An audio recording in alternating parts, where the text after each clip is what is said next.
नमस्कार, जय हिंद, जय भारत, शुभ संध्या। एक बार फिर वैभवी हाज़िर है किरदार ज़िंदगी के नए पायदान के साथ।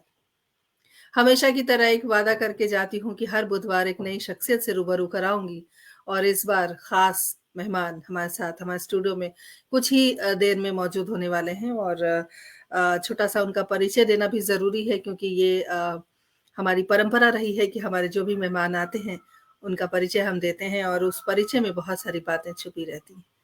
तो आइए हम उनका इस्तकबाल करें, उनका अभिनंदन करें, स्वागत करें हमारे समृद्ध पटल पर। आज जिस मेहमान की मैं बात कर रही हूँ ये ख़ास इसलिए भी हैं क्योंकि गैर मज़हबी जब हम होते हैं, जब हमारा मज़हब अलग होता है और उस परिस्थिति में यदि माँ हिंदी की हम सेवा करना चाहते हैं, माँ हिंदी के बारे में हम जानना चाहते हैं, हिंदी हम पढ़ना चाहते हैं और तब हमें कोई रोके, कोई हमें टोके, कोई मुश्किलात पैदा करे ज़िंदगी में, पढ़ने ना दिया दिया जाए या फिर उस विषय को गढ़ने ना दिया जाए तो बड़ी तकलीफ़ होती है। ख़ास पेशकश में ख़ास बातें उस शख़्सियत के बारे में जिन्होंने हिंदी पढ़ने के लिए बहुत जद्दोजहद की, बहुत मुश्किलों का सामना किया और बहुत अच्छे ग़ज़लकार हैं और समीक्षक भी हैं। बहुत सारी उनकी किताबें आई हैं और बहुत कुछ है उनके बारे में बताने के लिए, मैं उनका छोटा-सा परिचय देती हूँ। आज हमारे स्टूडियो में मौजूद हैं डॉक्टर ज़ियाउर रहमान जाफ़री जी, जो कि मशहूर शायर उनके वालिद अब नहीं हैं इस दुनिया में, लेकिन अपने ज़माने के मशहूर शायर फ़ज़लुर रहमान हाशमी जी के सुपुत्र हैं और मुझे ये कहते हुए बहुत खुशी महसूस हो रही है कि इनके वालिद साहब के साथ मैंने अपने बालपन में कई गोष्ठियाँ की, तो मेरे लिए सौभाग्य का विषय है और इनका मैं परिचय देना चाहती हूँ और सबसे बड़ी बात है कि बिहार की मिट्टी से हैं, मेरे शहर से हैं, जिस शहर में मैं पैदा हुई, उस शहर से हैं और इन्होंने एमए हिंदी, अंग्रेज़ी अ, शिक्षा शास्त्र में किया है, बीएड पत्रकारिता में किया है, PhD Hindi, UGC net Hindi. इसके अलावा बहुत सारी इनकी पुस्तकें आई हैं, उनकी पुस्तकों के बारे में अगर मैं बताना चाहूँ आपको, तो खुले दरीचे की खुशबू हिंदी गज़ल, खुशबू छूकर आई है हिंदी गज़ल, परवीन शाकिर की शायरी हिंदी आलोचना और आलोचना में बहुत माहिर हैं। आलोचना एक नवयुवक है बिहार का जो आलोचक है उस लिस्ट में इनका नाम शुमार है और हिंदी गज़ल, स्वभाव और समीक्षा हिंदी आलोचना, चाँद हमारी मुट्ठी में है हिंदी बाल कविता, आखिर चाँद चमकता क्यों है हिंदी कविता, चलें चाँद पर पिकनिक करने उर्दू बाल कविता। अब देखिए चाँद पर पिकनिक करने की जो कल्पना है एक कवि ही कर सकता है और बहुत सारी बातें हम करेंगे। डॉक्टर पुष्पलता तनेजा जी हमारे साथ जुड़ गई हैं। अभिनंदन है, स्वागत है। अगर पुरस्कार की बात करूँ तो बहुत बड़ी फ़हरिस्त है लेकिन कुछ पुरस्कार का ज़िक्र मैं यहाँ पे ज़रूर करना चाहती हूँ। आपदा प्रबंधन पुरस्कार, बिहार शताब्दी सम्मान, यशपाल सम्मान तथा शाद अजीबाबादी साहित्य एवं समाज सेवा सम्मान समेत 50 से भी अधिक पुरस्कार इनके नाम हैं और मुझे लगता है 50 से ज़्यादा हो गए होंगे क्योंकि ये परिचय बहुत पुराना है और इन्होंने संपादन भी किया है, पत्रकारिता भी की है। संवादिया बाल पत्रिका, जागृति, निगाह, चल बढ़कर चल बढ़ कुछ बन, साहित्य प्रभा आदि में सहयोगी संपादक एवं दैनिक हिंदुस्तान समेत कई पत्र-पत्रिकाओं में इन्होंने पत्रकारिता भी की है। विशेष जानकारी अगर मैं इनके बारे में देना चाहूँ तो आकाशवाणी,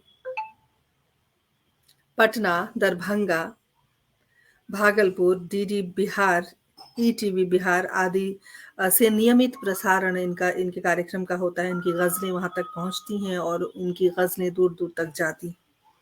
बाल कविता नासिक के पाठ्यक्रम में शामिल है। देखिए ये भी एक उपलब्धि है कि नासिक की जो वहाँ के स्कूल की जो पुस्तक है, पाठ्य पुस्तक है, उसमें इनकी कविता शामिल है और पीएचडी की उपाधि कई शोधार्थियों द्वारा गज़ल साहित्य पर शोध किया जा रहा है। बहुत सारी उपलब्धियों से शुमार एक ऐसे व्यक्तित्व को आज हम बुलाने जा रहे हैं और कशिश हमारे साथ जुड़ गई हैं। बहुत-बहुत अभिनंदन स्वागत करती हूँ और आप सीधे अपने आज के मेहमान को हम स्टेज पर आमंत्रित करते हैं। बहुत-बहुत शुक्रिया आपका, बहुत-बहुत इस्तकबाल है। आपने हमारे आमंत्रण को स्वीकार किया और हमारे पटल की शोभा बढ़ाई। बहुत शुक्रिया आपका। जी, बहुत-बहुत धन्यवाद आपका। और सबसे बड़ी बात ये है कि मैं इस पटल पर एक पाठक, एक श्रोता, एक दर्शक के तौर पर जुड़ा रहा हूँ और मुझे सुनना हमेशा अच्छा लगता है। आज जब बोलने की बारी आई है, तो आपका शुक्रिया भी अदा करना है और एक असमंजस की स्थिति भी है कि आपके सवालों से हम किस प्रकार गुज़र पाएँगे। आपका भी शुक्रिया और जितने लोग जुड़े हुए हैं, उनका भी हृदय से धन्यवाद। बहुत-बहुत अभिनंदन है और हमारे साथ संजय जी हमारे पतिदेव जुड़ गए हैं। बहुत-बहुत अभिनंदन, स्वागत। मैं चाहती हूँ कि आप सब कार्यक्रम को शेयर करें क्योंकि बहुत सारी ऐसी बातें हैं जब मज़हब की बात आती है, जब आती है बात कि आप अगर हिंदी पढ़ना चाहते हैं या उर्दू पढ़ना चाहते हैं या किसी भी अन्य भाषा को पढ़ना चाहते हैं, उस पर जब दीवार खड़ी होती है, तो बड़ा दुखता है। और यही कारण था कि मैंने सोचा कि क्यों ना एक ऐसी शख्सियत को भी यहाँ आमंत्रित किया जाए क्योंकि जाफ़री जी मैं आपको बताना चाहती हूँ कि थोड़े समय पहले हमारे साथ एक ऐसे अ, शख्सियत आए थे शहाबुद्दीन नियाज़ साहब जिन्होंने पूरी ज़िंदगी हिंदी हिंदी को दे दी। क्या बात पूरी है! ज़िंदगी। और मज़े की बात जी, ये है जी। कि उन्हें उर्दू ना लिखना आता है, ना पढ़ना आता है। लेकिन हिंदी पढ़ते हैं, हिंदी के साहित्यकार हैं, तो अपने आप में ये बड़ी उपलब्धि है। लेकिन चूँकि उनको इतनी मुश्किलों का सामना नहीं करना पड़ा, जिस मुश्किल का सामना आपने किया है हिंदी को पढ़ने के लिए, तो सबसे पहले मैं चाहूँगी हमारे तमाम दर्शकों को आप अपने पारिवारिक पृष्ठभूमि के बारे में बताएँ क्योंकि परिवार से बढ़ के दुनिया में कुछ नहीं है। तो परिवार से ही हम इस कार्यक्रम की शुरुआत करते हैं। तो हम जानना चाहेंगे आप अपने वालिद साहब के बारे में और अपने जो परिवार आपका रहा है, उनके बारे में कुछ बताएँ? जैसा कि विवाहराज वही ने अभी आपको बताया कि मेरे पिता का नाम फज़लुर रहमान हाशमी, वो अब इस दुनिया में नहीं हैं। लेकिन उनसे बहुत कुछ सीखने का मौका मिला। आपको ये जानकर आश्चर्य होगा कि वो मैथिली के कवि थे, हिंदी, उर्दू में बराबर लिखते थे, लेकिन उनकी प्रसिद्धि मैथिली कवि के तौर पर हुई और जब उन्हें साहित्य अकादमी अवार्ड मिला, तो द टाइम्स ऑफ इंडिया ने लिखा था कि वो विश्व के पहले मुस्लिम कवि हैं, जिन्हें मैथिली में साहित्य अकादमी पुरस्कार मिला है। तो मैथिली को जब आप देखेंगे, तो आप खुद महसूस करेंगे कि यह एक तरह से ब्राह्मणों की भाषा मानी जाती रही है। मैं ये नहीं कहता कि है, लेकिन यह मानी जाती रही है और हमारे घर में जो बोली जाती थी, वो शुद्ध रूप में उर्दू बोली जाती थी। मतलब वो उर्दू भी ऐसी उर्दू कि अगर बीच में आप किसी गलत शब्दों का इस्तेमाल कर रहे हैं, किसी देशज शब्दों का इस्तेमाल कर रहे हैं, तो वहाँ समझाया जाता था कि ये जाते, इसका उच्चारण ऐसा नहीं होता, इसकी वर्तनी ऐसी नहीं होती, लेकिन इस भीड़ में पिताजी घर में भी मैथिली बोलते थे। मैथिली बोलते थे, मैथिली लिखते थे और मैथिली की कवि गोष्ठियों में जाया करते थे। मुझे याद है कि एक बार पिताजी दरभंगा में मैथिली के किसी कवि गोष्ठी में थे, मुझे उनसे मिलना था, तो मैंने ये कहा कि मुझे पिताजी से मिलना है, तो लोगों ने बताया कि हाँ, आपको हम पिताजी से मिलवा देंगे स्टेज पर, लेकिन आपको मैथिली बोलना पड़ेगा और यह कहना पड़ेगा कि हम पिताजी से मिलवाक चाहे छी। तो वो भाषा मैथिली है, समझे ना? और मैथिली भाषा में एक मिठास है। पिताजी ने इस मिठास को समझा था, जी, उनके पास गहरा अहाँ अध्ययन था। ठीक कहै छियै, हम बुझै छियै मैथिली भाषा, कहू अहाँ। जी, क्या बात है! और उनके पास एक ईमानदारी थी।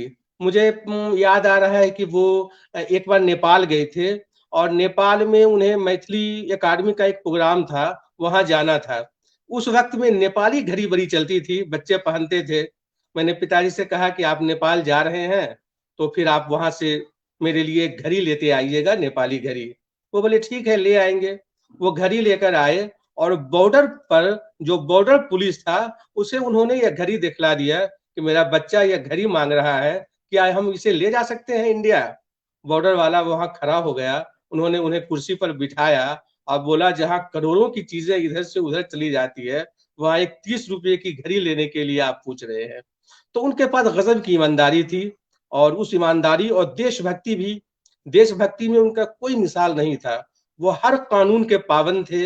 एक बार बरौनी बेगूसराय में एक जगह है, औद्योगिक क्षेत्र है। वहाँ एक कार्यक्रम चल रहा था कवि सम्मेलन का, बरौनी रेलवे की तरफ से।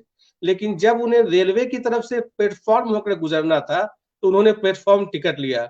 मैंने कहा कि जब रेलवे का कार्यक्रम है, तो आप प्लेटफ़ॉर्म टिकट ले रहे हैं। बोले नहीं, रेलवे का ये नियम थोड़े ही है कि आप रेलवे के कार्यक्रम में जाएँ तो प्लेटफ़ॉर्म टिकट न लें। तो उनसे बहुत कुछ इस तरह से सीखने का मौका मिला और घर का माहौल बिल्कुल साहित्यिक था। हमारे यहाँ से नदीम, कारवां जैसी पत्रिकाएँ निकलती थी और दूसरा मत जैसी पत्रिका निकलती थी, जो आज भी निकल रही है।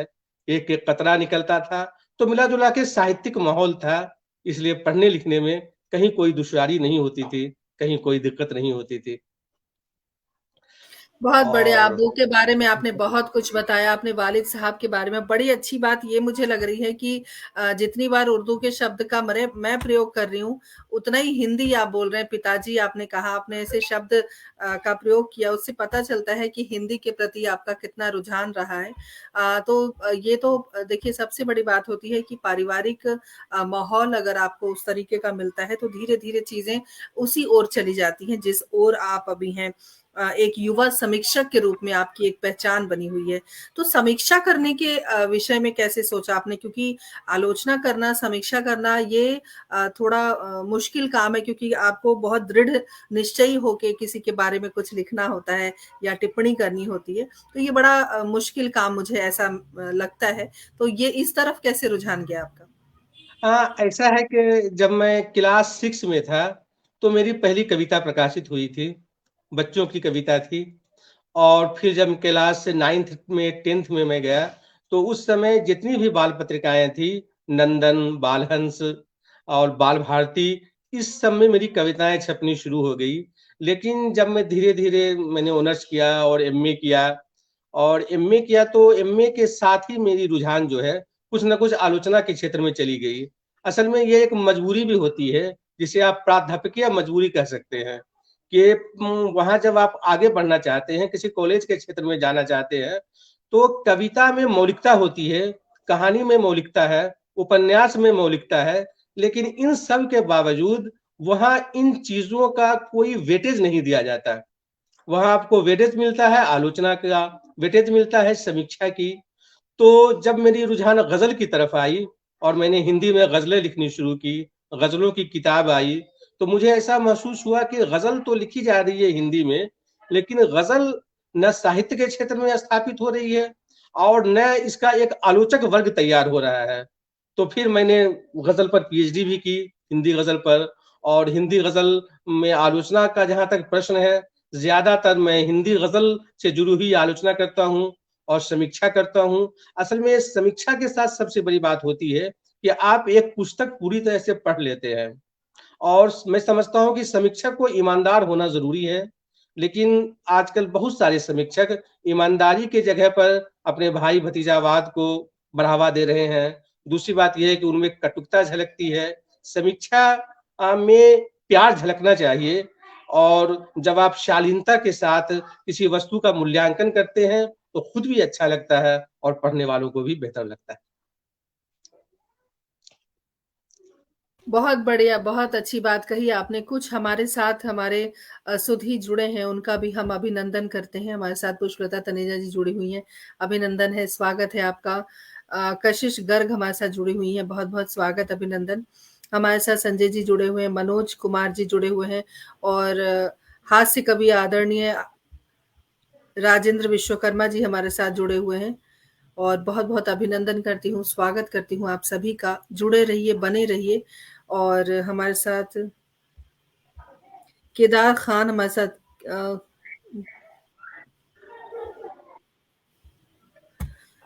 जुड़े हुए हैं, बहुत-बहुत अभिनंदन। जी, गज़ल भी हम सुनवाएँगे लेकिन अभी थोड़ी प्रतीक्षा कीजिए क्योंकि अभी हमको कुछ बात इनसे करनी है।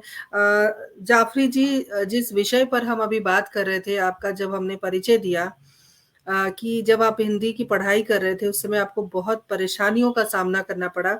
चूँकि आज इस कार्यक्रम के माध्यम से मैं तमाम सुधियों को, श्रोताओं को और उन तमाम लोगों को बताना चाहती हूँ कि जब एक मुसलमान हिंदी पढ़ना चाहता है और हिंदी पढ़ने के लिए उसको मुश्किलों का सामना करना पड़ता है, फिर भी वो पढ़ना चाहता है, तो वो सारी जो ज़हनी चीज़ें थीं, वो जो फीलिंग्स थी आपकी, जो उस समय आपके मन में एक लगन कि नहीं मुझे तो करना ही है चाहे कुछ भी हो जाए, तो वो सारी चीज़ें जो थी मैं चाहती हूँ कि आज आप मेरे इस पटल से साझा करें।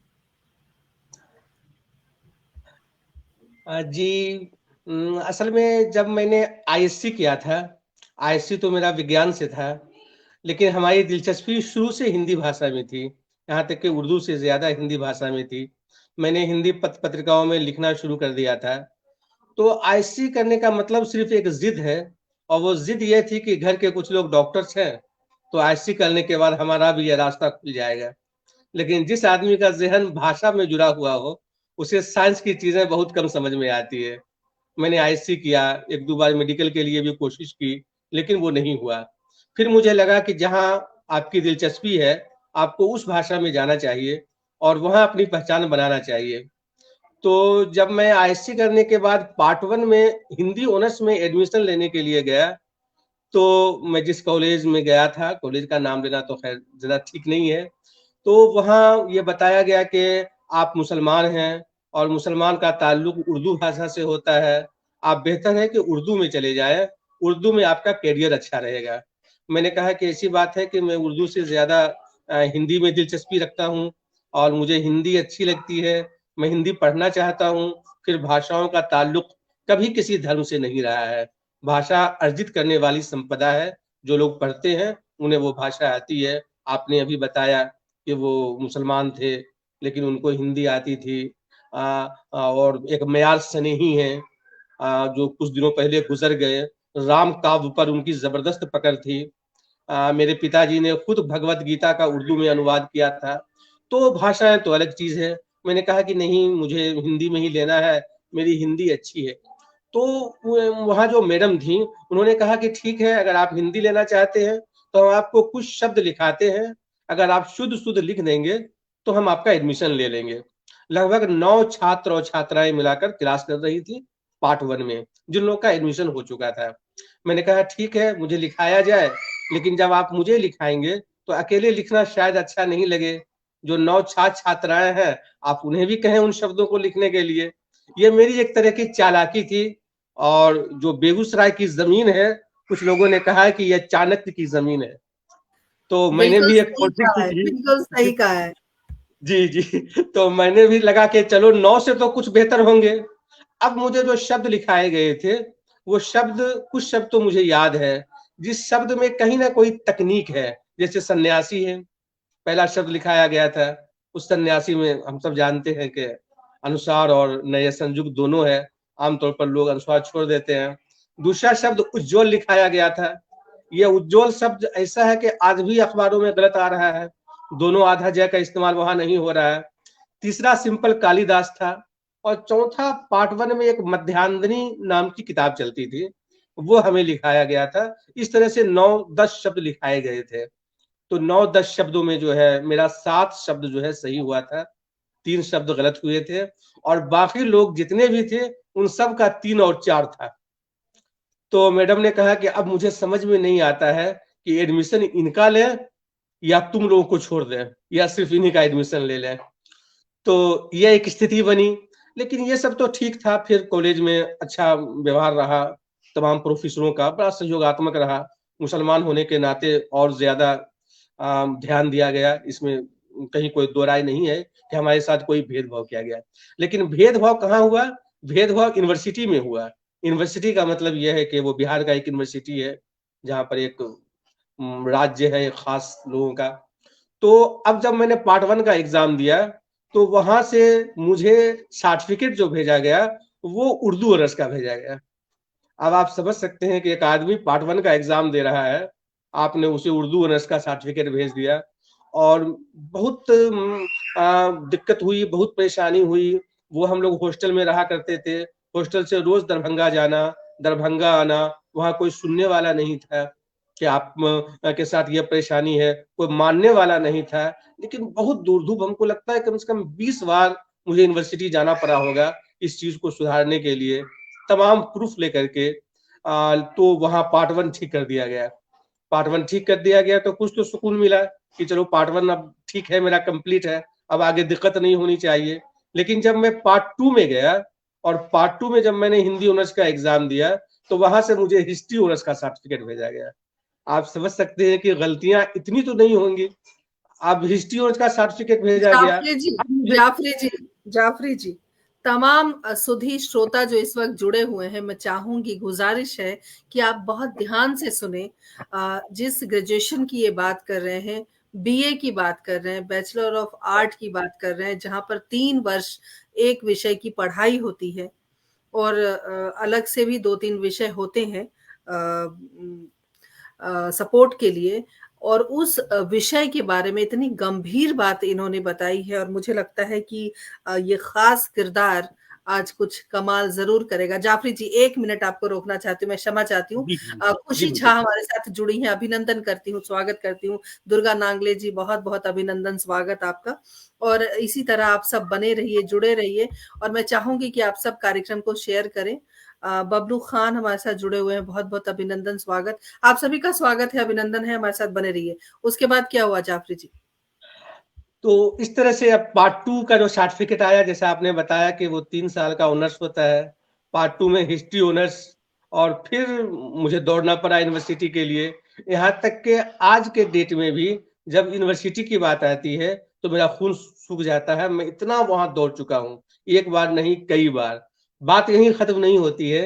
पार्ट 3 में जब फाइनल रिजल्ट आता है, तो फाइनल रिजल्ट आने के बाद मेरा हिंदी ऑनर्स का रिजल्ट आता है और फर्स्ट डिवीजन का रिजल्ट होता है।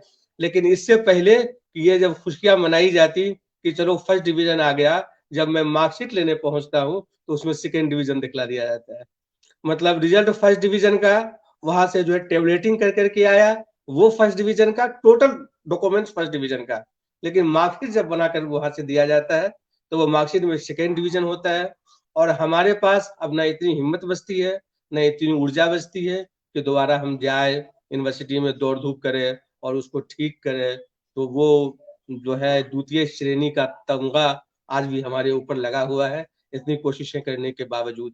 लेकिन जब ये हमारा ऑनर्स खत्म होता है और जब मैं एमए में एडमिशन लेने के लिए जाता हूँ, तो एमए इन हिंदी के नाम पर कहा जाता है कि एक भी एडमिशन यहाँ नहीं हुआ है और एक अकेला आप हैं, एक अकेले व्यक्ति के लिए क्लास नहीं चल सकता है, इसलिए आपका एडमिशन यहाँ नहीं होगा। उसके लिए भी एक लंबी कहानी है, काफ़ी दौड़-धूप करना पड़ा, वहाँ के प्रिंसिपल से मिलना पड़ा, तब जाकर के हमारा एडमिशन हुआ। लेकिन जब मेरा एडमिशन हुआ और मेरा एमए कंप्लीट हुआ, तो मैं यूनिवर्सिटी का टॉपर था। तो इतनी परेशानियाँ होने के बावजूद फिर कॉलेज का भी नाम रोशन हुआ और हमें भी अच्छा लगा कि चलो हर परेशानी के बाद एक निजात का रास्ता निकलता है।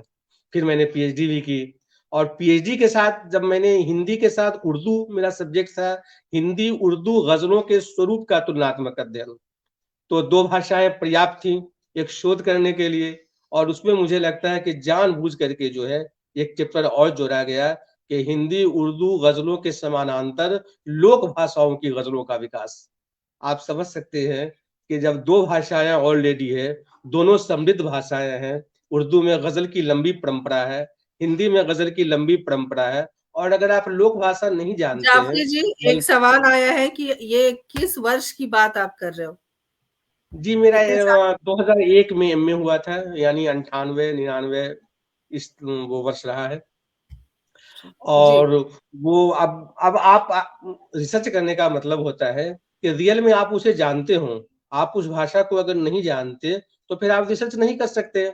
मुझे याद है कि राजा राम मोहन राय ने जब कुरान का तर्जुमा किया, तो उन्होंने पहले अरबी भाषा सीखी और अरबी भाषा जब उन्होंने सीख ली, तब उन्होंने कुरान का तर्जुमा किया। तो जिस चीज़ को आप नहीं जानते हैं, मान लीजिए मैं मैथिली नहीं जानता, मगही नहीं जानता, भोजपुरी नहीं जानता, तो उसमें रिसर्च किस काम का होगा? लेकिन वो दौड़-धूप एक लंबी ज़िंदगी रही। ख़ैर, गालिब का एक शेर है कि कुफ़्र टूटा खुदा खुदा करके, इसी तरह से पीएचडी की उपाधि मिल गई। बहुत बढ़िया, अंतोगत्वा जीत हुई और बहुत लंबी यात्रा रही है आपकी और बहुत सारी ऐसी बातें होंगी जो हो सकता है छूट गई हों क्योंकि सब कुछ लाइन बाय लाइन तो याद नहीं रहता। लेकिन बात तो होती है जब दिल टूटता है और जब बंदिशें होती हैं तब एक और जुनून होता है कि हम किसी तरह आगे बढ़ें। और आप कितना भी पैर खींचो लेकिन हमें आगे बढ़ना है तो हम ज़रूर बढ़ेंगे।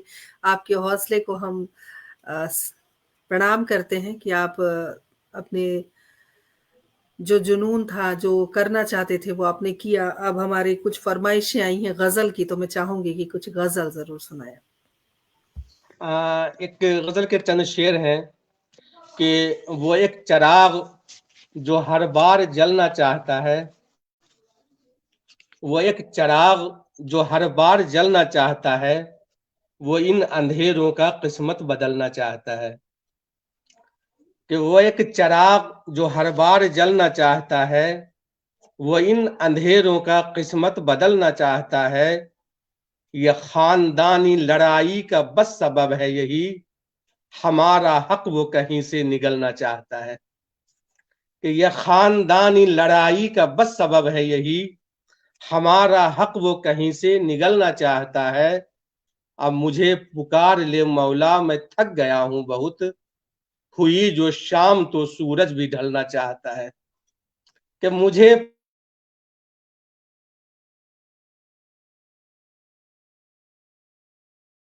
पुकार ले मौला, मैं थक गया हूँ बहुत, हुई जो शाम तो सूरज भी ढलना चाहता है। और उसे पता है कि जंजीर पर से भारी है। एक शब्द है कफस, जो पिंजरा को कहते हैं, कि उसे पता है कि जंजीर पर से भारी है, कफस में फिर भी परिंदा उछलना चाहता है। और एक शेर यूं है कि कभी अदा, कभी जलवे, कभी मचलते हुए, जो बेवफा है कई बार छलना चाहता है, जो बेवफा है कई बार छलना चाहता है। बहुत बढ़िया, बहुत शानदार, उम्दा शेर और हमारे साथ सार्वरी चतुर्वेदी जी जुड़ गई हैं। अभिनंदन करती हूँ, स्वागत करती हूँ। बने रहिए, जुड़े रहिए, कार्यक्रम को शेयर करते रहिए। जाफरी जी, आप अपनी गज़ल के पिटारे से कुछ और चीज़ें डॉक्टर भावना हमारे साथ जुड़ गई हैं। बहुत-बहुत अभिनंदन, स्वागत करती हूँ। और मैं चाहूँगी कि कुछ और आप अपनी गज़ल तरन्नुम में पढ़ते हैं आप? जी, तरन्नुम में नहीं, मैं कुछ शेर सुनाता हूँ आपको ये गज़ल से कबल। एक जी। शेर है कि अच्छा, वफ़ा का। जाफ़री जी आपसे एक निवेदन है, मैं चाहूँगी जी, आपका थोड़ा-सा ना ब्लर हो रहा है चेहरा, तो आप दोबारा से जुड़ें तो शायद पिक्चर क्वालिटी सही आएगी, तब तक मैं तमाम सुधी ओके, श्रोताओं से जुड़ने की कोशिश करती हूँ। ओके। जी, सभी का अभिनंदन करती हूँ, स्वागत करती हूँ। तकनीकी दिक्कतें आ जाती हैं और कुछ ही देर में हमारे जाफ़री साहब जुड़ेंगे। देखिए सबसे बड़ी बात होती है कि जब हम किसी किरदार को ढूँढते हैं, तो उस किरदार के अंदर किसी ख़ास बात को ढूँढते हैं। वो संघर्ष ढूँढते हैं जिस संघर्ष के बाद जो सफलता मिली है, उस सफलता का स्वाद कितना खूबसूरत है, कितना मीठा है। हमारी हमेशा से यही कोशिश रहती है कि हम एक बेहतरीन शख्सियत से आपको मिलवाएँ और जाफ़री जी जिस हिसाब से बात कर रहे हैं और जैसा उन्होंने कहा कि अ, हिंदी से पढ़ाई कर रहे थे और किसी दूसरे विषय का सर्टिफ़िकेट उनके पास पहुँच रहा था। ये सब एक व्यक्ति को तोड़ने के लिए, एक व्यक्ति को परेशान करने के लिए काफ़ी है। लेकिन जो दृढ़ निश्चयी होते हैं, वो खड़े होते हैं, वो अडिग होते हैं और जिस तरह से जाफ़री जी खड़े हैं और सबसे अच्छी बात ये है कि सिर्फ़ खड़े नहीं हैं, उन्होंने अपनी पढ़ाई तो पूरी की, लेकिन समाज में एक नाम है, वो प्राध्यापक भी हैं, गया कॉलेज में और समीक्षक युवा समीक्षक के रूप में उनकी एक अलग पहचान है, ग़ज़लकार के रूप में उनकी एक अलग पहचान है और जो उपलब्धियाँ हैं वो खुद की बनाई हुई हैं, खुद की अर्जित हैं। तो सबसे अच्छी बात एक किरदार के लिए यही होती है। आप सभी का अभिनंदन करती हूँ, स्वागत करती हूँ, बने रहिए, पुस्तकों के बारे में कुछ बताएँ। जी, ज़रूर हमारे साथ जाफ़री जी जैसे ही जुड़ेंगे, काफ़ी शानदार गज़लकार हैं आप। बहुत-बहुत शुक्रिया, जाफ़री जी दोबारा जुड़ रहे हैं हमारे साथ, जुड़ गए। जी, बिल्कुल, बिल्कुल बढ़िया। जी, अभी आपकी गज़ल की प्रतीक्षा हो रही है, सुनाइए। आ रही है हमारी आवाज़? जी, चूँकि आपकी आवाज़ कम आ रही है, आपकी आवाज़ कम भी आएगी तो काम चलेगा, मेरी आवाज़ पहुँच जानी चाहिए। एक शेर यूँ है कि वफ़ा का, प्यार का, खुद का उसूल जाता है। वफ़ा का, प्यार का, खुद का उसूल जाता है। वो जब झगड़ता है हर चीज़ भूल जाता है। वो जब झ वो जब झगड़ता है हर चीज़ भूल जाता है। और एक शेर यूँ है कि हमारी उम्र तो गुज़री उजाले लाते हुए, हमारी उम्र तो गुज़री उजाले लाते हुए, चिराग सोच रहा था मकान जलाते हुए, चिराग सोच रहा था मकान जलाते हुए। और दिलों के दरमियाँ एक और खाई चाहता है कि दिलों के दरमियाँ एक और खाई चाहता है, जो इख्तलाफ है वो सिर्फ भाई चाहता है। दिलों के दरमियाँ एक और खाई चाहता है, जो इख्तलाफ है वो सिर्फ भाई चाहता है। और एक शेर यूं है कि न कोई घर कोई छप्पर उठा लिया हमने, न कोई घर कोई छप्पर उठा लिया हमने, हुई जो शाम तो बिस्तर उठा लिया हमने, हुई जो शाम तो बिस्तर उठा लिया हमने। और एक दो शेर यूं है एक गजल के कि अब तो होता ही नहीं शहर से बाहर रहना, अब तो होता ही नहीं शहर से बाहर रहना, सुबह तक चलते हुए रात कहीं पर रहना। कि अब तो होता ही नहीं शहर से बाहर रहना, सुबह तक चलते हुए रात कहीं पर रहना। और उसकी बात पे, उसकी हर बात पे देना है तवज्जो हमको। कितना मुश्किल है किसी शख्स के अंदर रहना, कितनी मुश्किल है किसी शख्स के अंदर रहना। और एक शेर यूं है कि ये क्यों तवक्के के मंजिल बता नहीं देते, ये क्यों तवक्के के मंजिल बता नहीं देते, जो लोग चलते हुए रास्ता नहीं देते। ये क्यों तवक्के, ये क्यों तवक्के के मंजिल बता नहीं देते, जो लोग चलते हुए रास्ता नहीं देते। और ये लोग डाल तो देते हैं चिट्ठियां जाकर, ये लोग डाल तो देते हैं चिट्ठियां जाकर, कहाँ पहुंचना है उसका पता नहीं देते, कहाँ पहुंचना है उसका पता नहीं देते।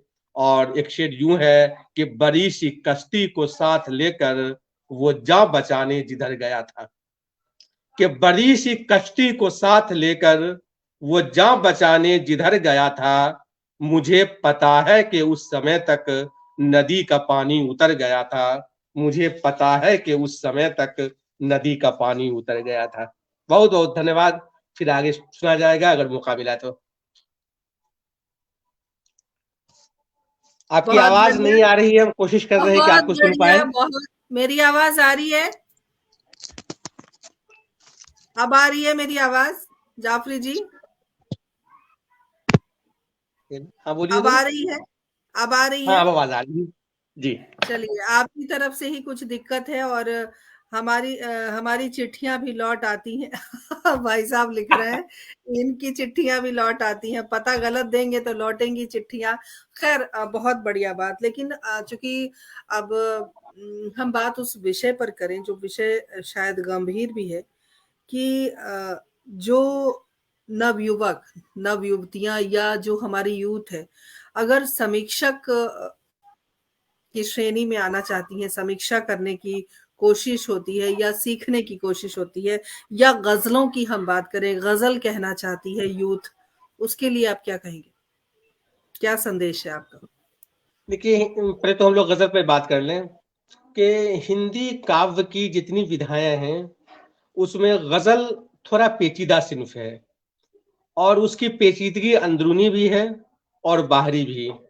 तो हम गज़ल के जिस बहर की बात करते हैं, मतला और मक़ता की बात करते हैं, यानी गज़ल के उरूज, व्याकरण या छंद शास्त्र की बात करते हैं, तो गज़ल का ये एक लाज़िम शर्त है। मतलब बिना इसके आप चाहे कुछ भी लिख लें, गज़ल नहीं लिख सकते। मतलब गज़ल है, तो मतला होना ज़रूरी है, मक़ता होना ज़रूरी है, एक छंद शास्त्र का निर्वाह करना ज़रूरी है। यह तुकांत या जो कविता है, नई कविता है, इस माने में ये इससे अलग है। लेकिन अगर आप सिर्फ़ तुक बैठा दें, यानी गज़ल की जो अंदरूनी चीज़ें हैं, गज़ल का जो छंद शास्त्र है, आप उसे लेकर के चाहें कि हम गज़ल लिख लें, तो यह भी मुमकिन नहीं है। जैसे आप उदाहरण के तौर पर 71, 72, 73, 74 यह गज़ल के काव्य शास्त्र पर फिट है, लेकिन आप उसे शेर नहीं कह सकते। शेर कहने के लिए उसमें एक अर्थ का होना ज़रूरी है, एक बात का होना ज़रूरी है और एक मुकम्मल बात का होना ज़रूरी है। मुकम्मल बात का मतलब यह है कि जब आप उसे सुने, तो वो आपको प्रभावित करे और आपको लगे कि यह आप ही की बात है। तो ये चीज़ें कहाँ से आती है? व्याकरण जो है, वो तो आप सीख सकते हैं अपने उस्ताद से, बहुत सारी किताबें हैं उनसे, आजकल तो बड़े माध्यम हैं, यूट्यूब चैनल्स है, फेसबुक है, बहुत जगह से आप सीख सकते हैं। लेकिन गज़ल की जो गहराई है, इसके लिए पढ़ने की ज़रूरत पड़ती है, समझने की ज़रूरत पड़ती है, आपका समाज से रिश्ता होना होता है। अगर आप समाज से रिश्ता नहीं रखते, लोगों से आपका ताल्लुकात नहीं है, आप दर्द को महसूस नहीं कर सकते, किसी उर्दू शायर ने कहा कि दर्द पर तबसरा तो बहुत हो चुका, दर्द को आप महसूस भी कीजिए। तो यह महसूस करने की चीज़ है, जितना ज़्यादा आपका अध्ययन गहरा होगा, उतना ज़्यादा आप एक अच्छे शायर हो पाएँगे, एक अच्छे समीक्षक हो पाएँगे। लेकिन मुश्किल ये है कि आप अधिकतर साहित्यकारों को देखेंगे कि उन साहित्यकारों ने लिखना तो कहानी से शुरू किया, उपन्यास लिखना शुरू किया, लेकिन धीरे-धीरे वो कविता पर आ गए। कविता पर आने की मजबूरी यह होती है कि बाकी जो विधाएँ हैं, उसमें अध्ययन करना पड़ता है। मतलब आप अगर एक समीक्षक हैं, तो आपको कोई उपन्यास पढ़ना है, कोई उपन्यास पर समीक्षा लिखना है, तो बिना उपन्यास पढ़े तो आप उसकी समीक्षा नहीं कर सकते। आपको उपन्यास पूरा का पूरा पढ़ना पड़ेगा। आदमी के पास समय का अभाव है और इस वजह से क्या होता है कि लोग आलोचना के क्षेत्र में कम जाते हैं, उपन्यास के क्षेत्र में कम जाते हैं और कविताओं के क्षेत्र में लोगों की भागीदारी ज़्यादा होती है। मैं समझता हूँ कि कविताएँ जितनी भी हैं, कविताओं का जितना भी फैलाव है, उसमें गज़ल आपको मुतमईन करती है। मुतमईन इसलिए करती है कि गज़ल से छंद वापस आता है और आप जब कविताएँ लिखते हैं जिन लोगों के लिए, आप मज़दूरों की बात करते हैं और आपकी बातें मज़दूर तक नहीं पहुँच पाती हैं। आप किसानों की बात करते हैं, आपकी बातें किसानों तक नहीं पहुँच सकती है। आज भी एक मज़दूर वर्ग, एक किसान वर्ग कविता का मतलब छंद समझता है। लोगों को कबीर के दोहे याद हैं, रहीम के दोहे याद हैं, वृंद के दोहे याद हैं, लेकिन शमशेर बहादुर सिंह की कविताएँ और मुक्तिबोध की कविताएँ बहुत कम लोगों को याद हैं। इसका मतलब ये नहीं है कि शमशेर का मूल्य कम है या मुक्तिबोध का मूल्य कम है, ये सब बड़े कवि हैं। लेकिन वो है ना कि कुछ शेर ऐसे तो मेरे शेर ज़माने के लिए हैं, कुछ शेर महज़ उनके सुनाने के लिए हैं।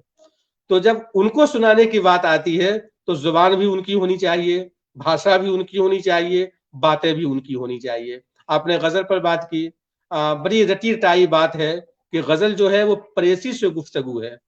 अब आज तक तो ऐसा नहीं हुआ कि एक आदमी प्रेयसी से गुफ्तगू कर रहा हो और हाथ में शब्दकोश रखे हुए हो और उससे टफ-टफ शब्द दे रहा हो। जब आदमी प्रेयसी से बात करता है, तो फिर उसकी भाषा में मिठास है, उसकी भाषा में सरलता है। गुलज़ार ने कहा था कि किसी चीज़ को अच्छी तरह से समझने के लिए उसे 3 बार बोलो। है ना? जब आप किसी चीज़ को 3 बार बोलते हैं, तो वो सच हो जाता है। गुलज़ार ने एक जगह फिर लिखा था कि एक आदमी जब प्रेम पत्र नहीं लिखता, तो उसकी हैंडराइटिंग कभी अच्छी नहीं हो सकती। तो ज़ाहिर है कि वो भाषा अच्छी होती है।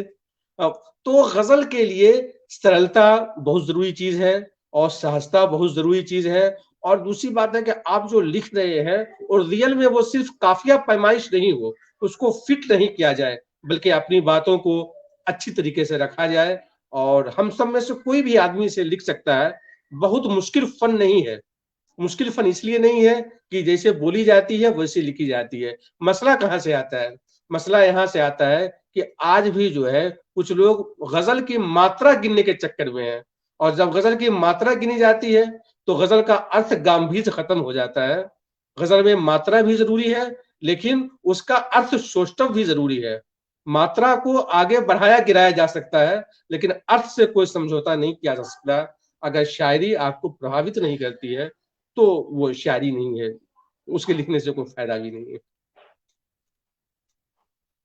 बहुत बढ़िया जाफ़री जी, आज आप उन तमाम मुद्दों पर बात कर रहे हैं जो बहुत ज़रूरी भी है और बहुत कुछ सीखने की बात होती है और एक बढ़िया जो लेखक होता है वो बहुत बढ़िया श्रोता भी होता है और बहुत बढ़िया पाठक भी होता है। तो ये सारे गुण आपके अंदर हैं। हमने तो 400 से ज़्यादा ग़ज़ल लिख ली हैं। अरे वाह! बहुत-बहुत शुभकामनाएँ भाई साहब आपको और हमारे साथ मोहम्मद अबरार आलम जी जुड़ गए हैं, बहुत-बहुत अभिनंदन, स्वागत करती हूँ आपका, इस्तकबाल है हमारे इस कार्यक्रम में। राजेश रंजन जी हमारे साथ जुड़े हुए हैं, बहुत-बहुत अभिनंदन करती हूँ, स्वागत करती हूँ आपका। तमाम सुधी श्रोताओं से गुज़ारिश करती हूँ, अनुरोध है कि आप सब हमारे साथ बने रहें, जुड़े रहें। बहुत सारी बातें हम साझा करेंगे, बहुत सारी बातें हम और करेंगे।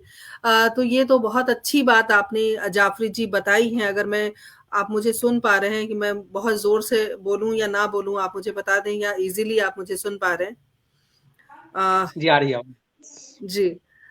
इतनी सारी जो बारीकियाँ हैं ग़ज़लों की या जो लेखनी है, उसके बारे में आपने हमारे तमाम सुधी को बताया और ये जब कार्यक्रम दूर-दूर तक जाएगा तो जो नए लोग हैं, जो लिखना चाहते हैं, जो कुछ करना चाहते हैं, उनके लिए थोड़े रास्ते खुलेंगे और मुझे लगता है कि ये बहुत अच्छी बात है।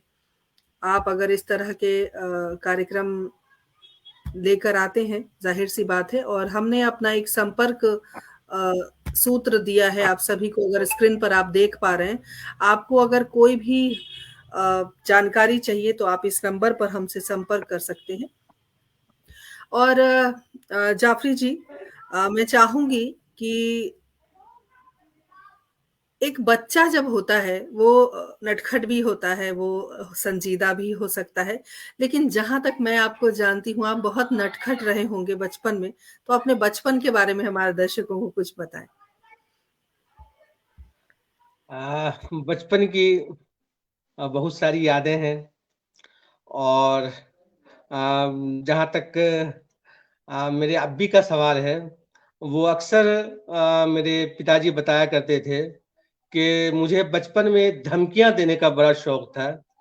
मतलब अगर कुछ फ़रमाइश पूरी नहीं हुई, तो हमारे घर के बगल में एक कुआँ था, एक छत थी, हम उस कुएँ के पास चले जाते थे और उस छत के पास चले जाते थे और कहा करते थे कि अगर हमारी ये चीज़ें पूरी नहीं होगी, तो मैं बस शोले फ़िल्म की तरह ऊपर से कूद जाऊँगा।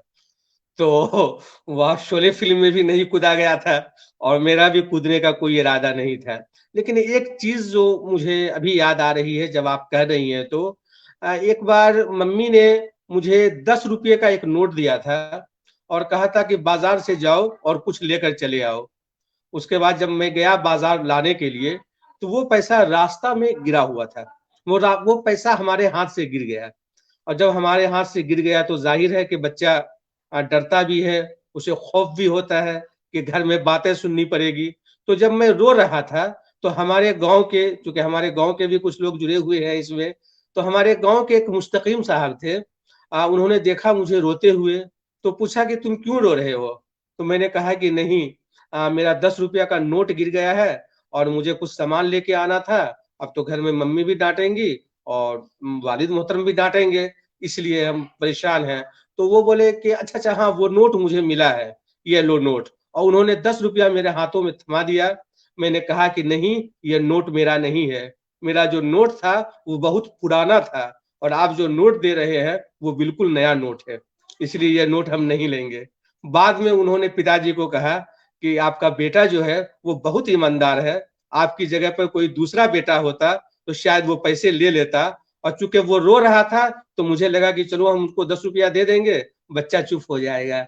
तो इस तरह की चीज़ें हैं, जो बड़ी याद आती है। और कुछ वक़्त मेरा कोलकाता में गुता, जहाँ वो मेरा नानिहाल है, और नानिहाल होने के नाते जहाँ पे घर था, वो आस-पास तालाब और नदी, कुछ पहाड़, कुछ पठार, कुछ जंगल, बंगला भाषा। मैंने बंगला भी सीखना शुरू किया था, और बंगला बोलने के लिए और कुछ लिखने के लिए भी सीखा।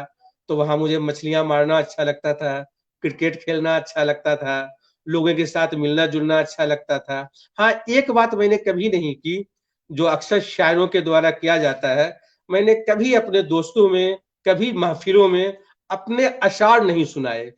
जो कवियों के साथ एक इल्ज़ाम है कि ये लोग पकड़-पकड़ करके दूसरों को अपनी कविताएँ सुनाते हैं, ये काम मैंने कभी नहीं किया। यहाँ तक कि लोगों ने कहा भी तो मैंने टालने की कोशिश की। मुझे लगता है कि जब तक आपके अशआर को लोग सुनने वाले सही न हों, तभी सुनाया जाना चाहिए, और ज़बरदस्ती के अशआर न लिखने चाहिए और न परोसने चाहिए। बहुत बढ़िया, बहुत सुंदर बात। और बचपन की कुछ बातें होती हैं जो इंसान को हमेशा याद रहती हैं, और जब भी आप उस बात को याद करते हैं तो मन एकदम प्रफुल्लित हो जाता है, मन गुदगुदाने लगता है। और कई बार ऐसा होता है कि जब आप अकेले में बैठे हों तब भी आप हँसने लग जाते हैं। लोग कहेंगे कि पता नहीं क्यों हँस रहा है, लेकिन हमें बिल्कुल। कुछ पुरानी बातें याद आ जाती हैं तो हम अनायास हँसने लगते हैं। तो इस तरह सबके बचपन में कुछ न कुछ हुआ है। और हमारे पटल के मुख्य सलाहकार आदरणीय सुरेंद्र शर्मा सागर जी कह रहे हैं कि हर महीने की पहली तारीख को इनको पिटाई लगती थी, वो कुटाई खाते थे। ये उन्होंने लिखा है। और इन्होंने ये भी लिखा है कि बचपन में हमें सड़क पर बहुत सारे पैसे मिलते थे। बहुत बढ़िया। कृतिका शुक्ला जो लीगल एडवाइज़र हैं हमारे, मेरी बहुत अच्छी सहेली हैं और बहुत बेहतरीन वक्ता हैं, कई बार हमारी परिचर्चा का हिस्सा रही हैं। बहुत-बहुत अभिनंदन, स्वागत। और अच्छा लगता है जब हमारे अपने जुड़ते हैं कार्यक्रम में। बने रहिए, जुड़े रहिए आप सभी। तो जाफ़री जी,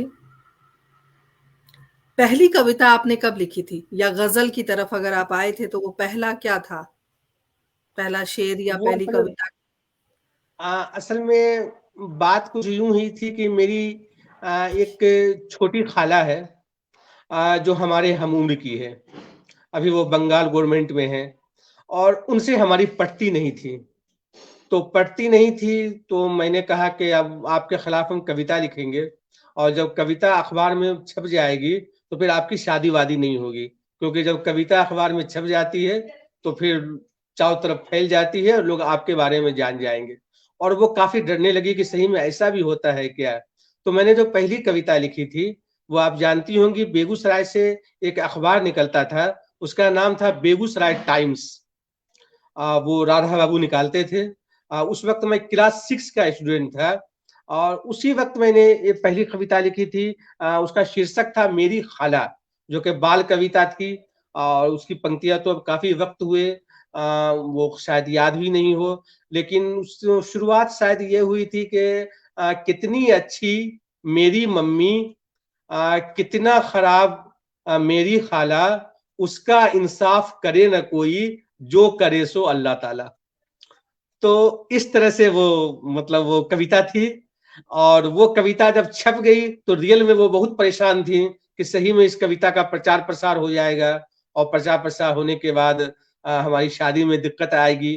तो ये कविता जो मतलब छपी, और सबसे बड़ी बात ये है कि संपादक ने उस कविता के पीछे जो है एक लाइन अपने से जोड़ दिया कि ये बाल कवि ज़ियाउर रहमान जाफ़री की पहली कविता है। यूँ तो खाला से एक माँ जैसे रिश्ते होते हैं, लेकिन जब खाला हम उम्र हो तो कुछ और भी रिश्ता बन जाता है। इस तरह से संपादक का जो स्टेटमेंट था, वो भी काफ़ी अच्छा था। अब वहाँ से हौसला अफ़ज़ाई हुई, और फिर आगे लिखने का सिलसिला चला। फिर मैं कहानियाँ लिखने लगा और बाल कविताएँ लिखने लगा। बाल कविताएँ तो अब भी लिखता हूँ और खूब लिखता हूँ। लेकिन इन दोनों थोड़ा मैं आलोचना के क्षेत्र चाहूँगी में। कि आप और अपनी बाल कविता भी हमें सुनाएँ। और अब वकील साहिबा लिख रही हैं कि ये अद्भुत तरीका है बदला लेने का, वाक़ई। और हमारे साथ साबिर परवेज़ जी जुड़ गए हैं, हमारे पटल के महत्वपूर्ण सदस्य हैं, और बहुत-बहुत अभिनंदन है, आपका स्वागत है। हमारे साथ इसी तरह बने रहिए, जुड़े रहिए। क्या उस बाल कविता को आप सुना सकते हैं? हाँ, एक बाल कविता है, चींटी और चिड़िया। बोली चींटी से एक चिड़िया, मैं हूं यकीनन तुमसे बढ़िया, मैं जब चाहती हूं उड़ जाती, जो मन होता पीती खाती, मेरे पंख हैं कितने सुंदर, गीत सुनाती हूं मैं गाकर, मैं लगती हूं सबको प्यारी, जंगल में मैं सबसे न्यारी।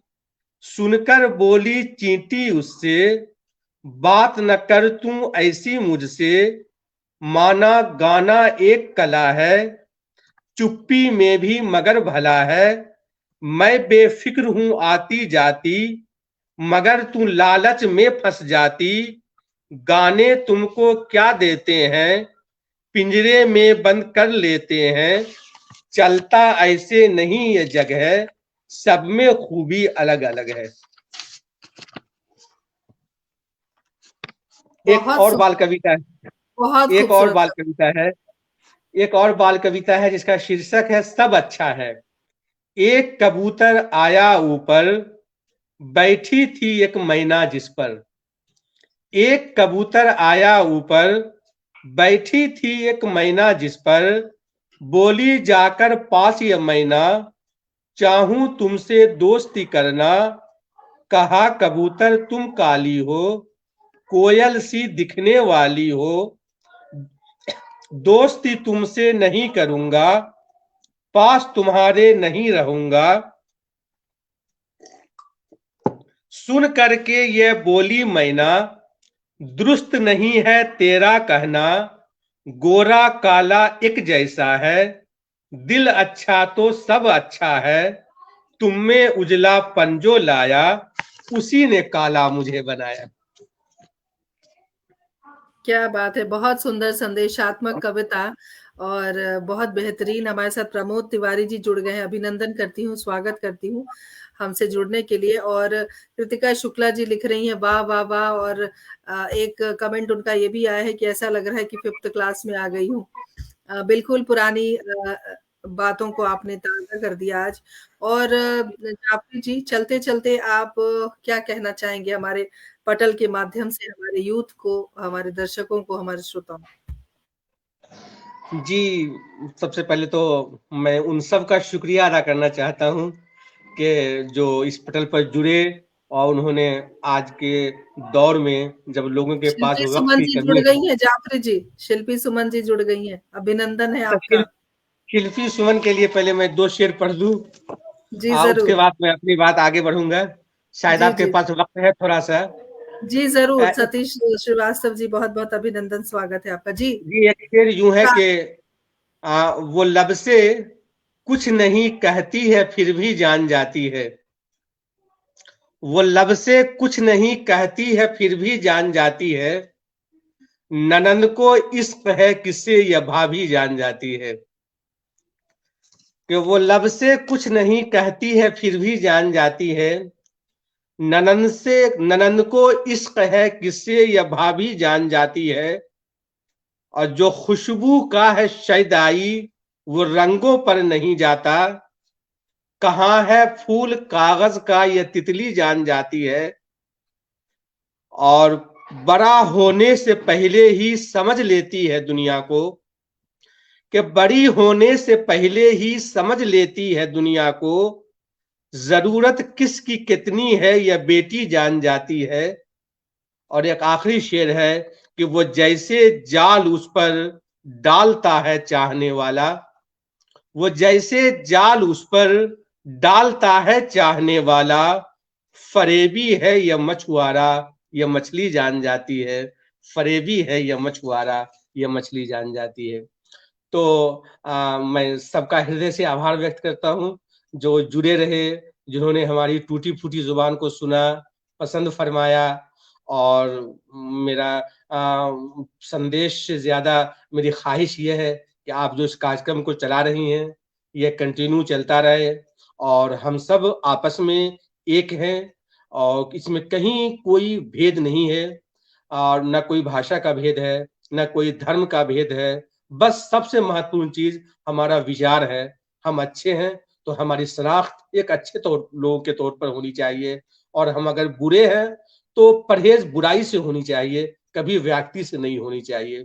व्यक्ति जितने भी हैं, वो सब हमारे अपने हैं, सब संवेदनशील हैं और सबके साथ हमारी भाईचारगी, हमारा मोहब्बत, हमारा प्रेम बना रहे, क्योंकि दुनिया में इससे खूबसूरत चीज़ें कोई नहीं है। बहुत बढ़िया, बहुत खूबसूरत बात कही आपने और एकदम खूबसूरत जैसे आपके शेर रहे हैं। बहुत बेहतरीन समय हमारा बीता। आदरणीय भाई साहब ने लिखा है कि शाम सार्थक हो गई वाक़ई और सभी हमारे साथ अभी तक जुड़े हुए हैं। हमारे साथ रवि सिंह जी जुड़ गए हैं, बहुत-बहुत स्वागत, अभिनंदन और बहुत आभार आप सभी का। हमारे हर कार्यक्रम में आप शान बढ़ाते हैं अपनी उपस्थिति के माध्यम से और इतने सुंदर-सुंदर आपके संदेश आते हैं और एक के बाद एक इससे हमें प्रेरणा मिलती है, हमारी ऊर्जा बरकरार रहती है। फिर हम सोचते हैं कि अगली बार किस शख्सियत से आपको मिलवाया जाए। बहुत-बहुत शुक्रिया अदा करती हूँ, बहुत आभार व्यक्त करती हूँ। मैं तमाम सुधी का, श्रोताओं का जिसकी वजह से मैं हमेशा कहती हूँ कि आप हैं तो हम हैं, आपके कारण ही हमारा कार्यक्रम चलता है और डॉक्टर ज़ियाउर रहमान जाफ़री जी बहुत-बहुत आभार आपका हमसे जुड़ने के लिए, हमारे साथ इतना समय आपने बिताया, अपने दिल की बात आपने आज साझा की।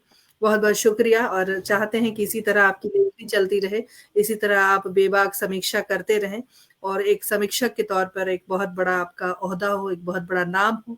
बहुत-बहुत शुक्रिया आपका। जी, बहुत-बहुत धन्यवाद, काफ़ी अच्छा लगा, वक़्त का पता ही नहीं चला। जी, बिल्कुल। अगली बार नई पेशकश, नए किरदार के साथ तब तक के लिए आप सब हमारे साथ बने रहिए, खुश रहिए, आबाद रहिए और नव वर्ष की बहुत-बहुत शुभकामनाएँ आप सभी को। ईश्वर आप सभी के जीवन में हर्ष-उल्लास लाए, सुख लाए, समृद्धि लाए और आप सब हमेशा खुश रहें। जय हिंद, जय भारत, शुभ रात्रि।